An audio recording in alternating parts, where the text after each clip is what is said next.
हे बघा मित्रमैत्रिणींनो, मला सरकारकडून पुरस्कार देण्यात आलेला आहे. चक्क सरकारकडून पुरस्कार दिलाय. 2-4 दिवसापूर्वी ही कॉपी माझ्या हातात पडली. माझ्यावर FIR झालेली आहे. जानेवारीमध्ये नांदेडमध्ये जाऊन, गल्लीबोळामध्ये जाऊन मी जे लोकांचे प्रश्न मांडण्याचा प्रयत्न केला, पाणीपट्टी भरणाऱ्या लोकांना 4-4 वर्ष घराला पाणी का नाही आहे, इलेक्ट्रिसिटी का नाही आहे, 6-6 महिने रस्ते फुटून का आहेत, कचरा कधीच उचलला का जात नाही, कचऱ्यासाठी आलेला पैसा कोणी खाल्ला, असे प्रश्न मी विचारले. तर कोणाच्या तरी पोटात दुखलं, कोणाचं तरी हल्लं सगळं. तो राजमहलच हल्ला. आणि त्याच्यामुळे त्यांना सुधारलं नाही काय करायचं. कारण चूक दाखवता येत नाही. एखादी गोष्ट, एखादा आकडा मी चुकीचा सांगितला असं दाखवता येत नाही. मग काय करायचं? तर सरकारी लोकांना कामाला लावायचं. मग मला खूप फोन पण आले. आणि आता सगळ्यात त्याच्यातली हायेस्ट FIR झालेली, याच्यातले कलम जर पाहिले तर हसायला आलं मला. म्हणजे माझा गुन्हा आहे म्हणे की मी आचारसंहितेचा भंग केला. आहे की नाही गंमत? मी कुठल्या पक्षाची उमेदवार होती का हो, किंवा आहे का? नाही आहे. नाही, पण त्यांना काय आहे, आता म्हणलं ना तुम्हाला, मोठ्या साहेबांचं राजमहल हल्ला, त्याच्यामुळे काय करायचं, तर मग त्यांनी FIR केलेली आहे. या देशामध्ये तुमच्या घरामध्ये येऊन 2-2 हजार 5-5 हजार रुपये वाटून गेले, त्यांनी आचारसंहितेचा भंग नाही केला.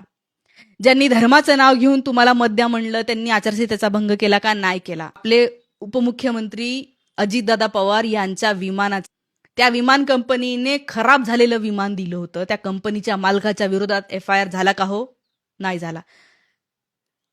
मोठे मोठे इथे गुंडगिरीचे गोष्टी होत असतात. कोयता गँग ऍक्टिव्ह आहे, रेप केसेस होतात, कितीतरी गोष्टी होतात.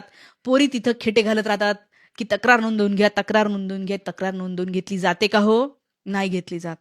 आणि मी असा एवढा मोठा काय गुन्हा केलाय की त्यांनी लगेचच माझ्या विरोधात तक्रार घेतली आणि आता मला फोन येत आहेत की तुम्ही इथे येऊन जा. ठीक आहे, मी कायद्याचा पूर्ण आदर करते. माझं या देशावर प्रचंड प्रेम आहे, जितकं कुणाचंही नसेल. आणि म्हणून हे एवढं झाल्याच्या नंतर सुद्धा मी ठामपणे हे सांगते की मी जे काम करत आहे ते मी काम करत राहणार आहे. मी याच्यामध्ये जे कलम आहेत ना, जर का यांना वाटत असेल की मला जेलमध्ये जायची भीती आहे, मला बिलकुल भीती नाही आहे. आजच सोनम वांगचुक यांची सुटका झालेली आहे, ते सुद्धा घाबरले नाहीत. या देशाला स्वातंत्र्य मिळालेलं आहे कारण की या देशाचे स्वातंत्र्य सेनानी जेलमध्ये गेले, ते बोलत राहिले. जेलमध्ये जाऊनच या देशामध्ये चांगले दिवस आलेले आहेत. ते बोलत होते म्हणून देश स्वतंत्र झाला.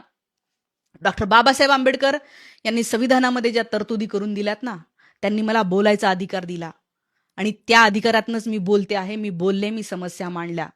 महात्मा ज्योतिबा फुलेंनी सुद्धा अशाच प्रकारे बोलत राहिले होते. जेव्हा जेव्हा सरकार मस्तवाल झालं होतं, भरपूर खर्च करायला लागलं होतं, तेव्हा तेव्हा महात्मा फुलेंनी डोळे उघडून दिलेले होते. छत्रपती शिवाजी महाराज यांना मी आदर्श मानते. शिवाजी महाराजांनी सांगितलंय की किती मोठा तिस्माल खान असू दे, अन्याय करत असेल तर बोलायचं. शिवाजी महाराजांनी काय काय केलं तुम्हाला वेगळं सांगायची गरज नाही. स्वामी विवेकानंद असतील किंवा मग भगतसिंग असतील, नेताजी सुभाषचंद्र बोस असतील, किती लोकांचे मी नावं घेऊ, हे सगळे लोक या देशासाठी लढले. कशाचीच त्यांनी पर्वा केली नाही आणि म्हणून मी बोलत राहणार आहे.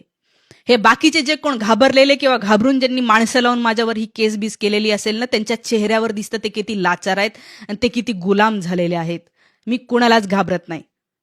आणि हे जे काही केलेले आहेत ना साहेब, त्या साहेबांविषयी तर ते गुरुदगद्दीच्या कार्यक्रमाच्या वेळेला काही नाही केलं म्हणून आजही शीख बांधव बोलतात. म्हणतात की आमच्या धर्मासाठी आलेला पैसा अफरातफर केला गेला. आज धर्माच्या नावाने भाषणं करतात. मी त्या साहेबांची भाषणं ऐकलेली आहेत. ते जे त्यांना वाटतं ना, रामाचं नाव, जय श्रीरामचा नारा त्यांनी त्या दिवशीच घेतला होता माझ्या समोर. साहेब, तो जो परमेश्वर आहे ना, परमपिता परमेश्वर चराचरामध्ये आहे, तो माझ्या आजूबाजूला आहे, इथं सुद्धा आहे, तिथं तो तुमच्या आजूबाजूला सुद्धा आहे. आणि तो परमेश्वर, तो परमात्मा, तो सगळं बघतो आहे. त्याच्या सगळं लक्षात येत आहे कोण काय करतंय, कोण कशा पद्धतीने काय करतंय. आणि मी तुम्हाला सांगते, सगळं इथंच फेडावं लागतं. काहीच वाया जात नाही, काहीच वाया जाणार नाही. माझ्यासारख्या खरं बोलण्याचा प्रयत्न करेल, मला 1 रुपयाचा फायदा नसताना सुद्धा मी एवढ्या सगळ्या गोष्टी करते आहे. 2 वर्षापासून मी जे काही करते आहे त्याच्यासाठी कुठली मदत तर सोडा, तर ह्या गोष्टी माझ्यासोबत होतात.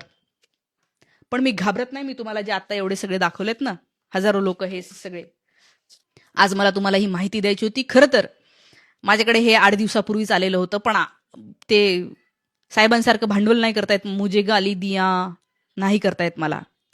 पण म्हटलं की जाऊ दे, आता सांगून द्यावं. बरेच प्रेक्षक आहेत आणि त्यांनाही कळू द्यावं की ज्यांना वाटतं ना, अरे तू तर बोलत आहे आणि तू म्हणते की इथं कुठं बंदी आहे. बोलणाऱ्यांसोबत काय होतंय, काय बोलण्याचा परिणाम काय आहे, हे बघा तुम्ही. तुम्हाला जर असं म्हटलं ना की 10 लोक बोलणार आहेत पण 10 पैकी 4 लोकांवर केस होऊ शकतात, तर हे 10 लोक बोलतील का मला सांगा? बोलणार नाही, कारण त्यांना माहिती आहे 4 लोकांवर केस होऊ शकते. 4 कोणीही असू शकतात. मोजकेच लोक आहेत जे याची पर्वा करत नाही. ते म्हणतील ओके, झाली तर झाली. म्हणून हा देश स्वतंत्र आहे का विचार करा आणि बोलणाऱ्यांसोबत काय होतं. आणि मी तुम्हाला कुठे मारामारी करताना दिसली? मी तुम्हाला कुठे दंगे भडकवताना दिसली का? मी काय करताना दिसली की तुम्ही माझ्यावर FIR करताय? पण मला असं वाटतं की याच्यातनं एकच कळलेलं आहे की भयंकर यांचं हल्लेलं आहे. हे भयंकर घाबरलेले आहेत. पण घाबरू दे, ते घाबरणारे लोक आहे म्हणूनच ते घाबरणार नाही, तर जे खरे असते ना ते हे असे प्रकार करत नाही. आज इथेच थांबते. Thank you so much.